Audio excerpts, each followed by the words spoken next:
Hi, good afternoon. My name is Carlos Gonzalez, and the guy right beside me here, it's Marco Salinas.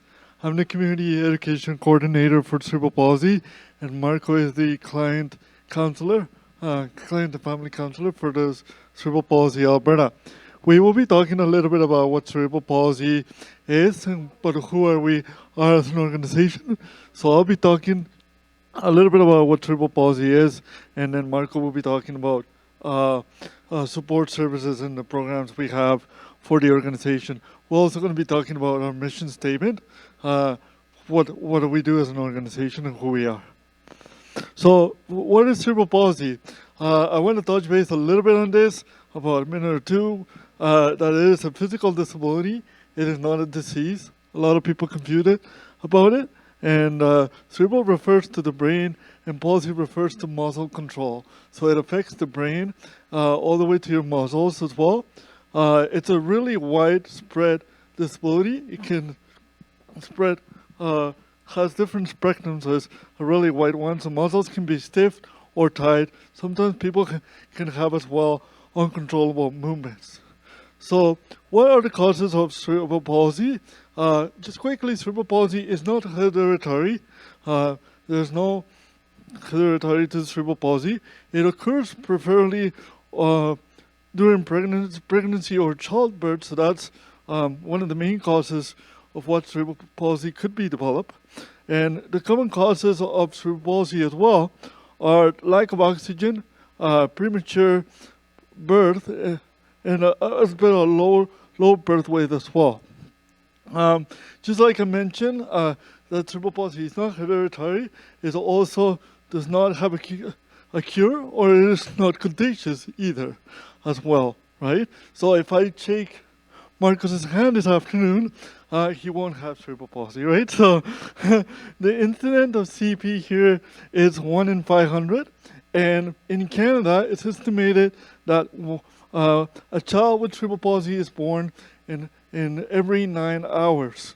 So most of you, after you go back to your home, every 9 hours, a child would be born with cerebral palsy as well.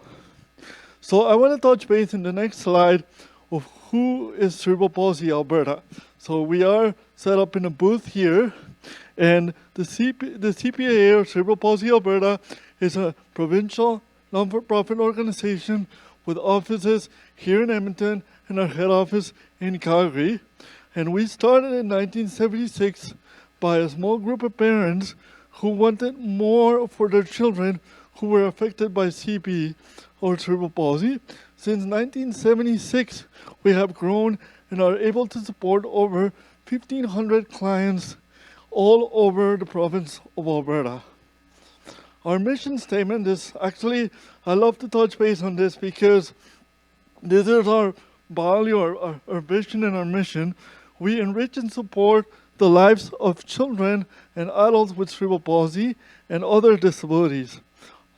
Through our programs and services, we also collaborate with other organizations to promote awareness, acceptance, and understanding for persons with disabilities to live, learn, and work within the community. So I do a lot of presentations like this, as well as you can see in our mission statement, we are so broad on what we do as an organization. So now I'm going to pass this microphone to Marco, who he will be touching on the support services that we do as an organization. Thank you. Thank you, Carlos. My name is Marco Salinas. I'm the client and family counselor with Cerebral Palsy Alberta. And now I'm going to speak a little bit about our support services team. How I like to describe it, it's that our support services team is there for families and for individuals from the moment of diagnosis and throughout the different life stages up until clients and people are aging. Our team aims to provide support and to empower individuals with families with anything that they may need throughout their journeys, whether it's accessing government programs such as FSED, PDD, or AISH. We can help them navigate that. If they need funding resources or if they need any connections to other services that they might need, we can also help them connect with that. We're kind of the brokers of that aspect. Our services team also offers different recreational and therapeutic programs. So we do have programs running in person and online in Calgary and in Edmonton.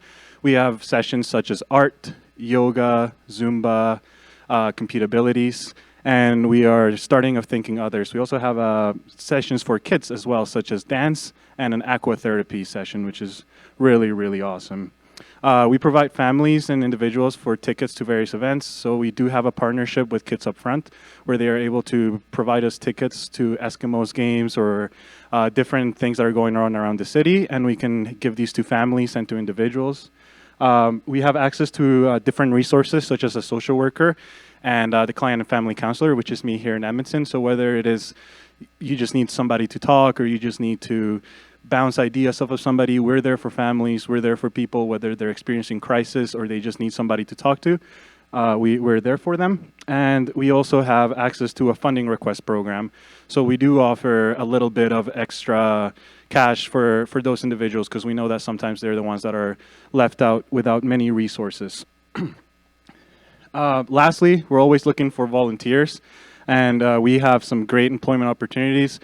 One of our volunteers actually became one of our program coordinators now. That's how they started out.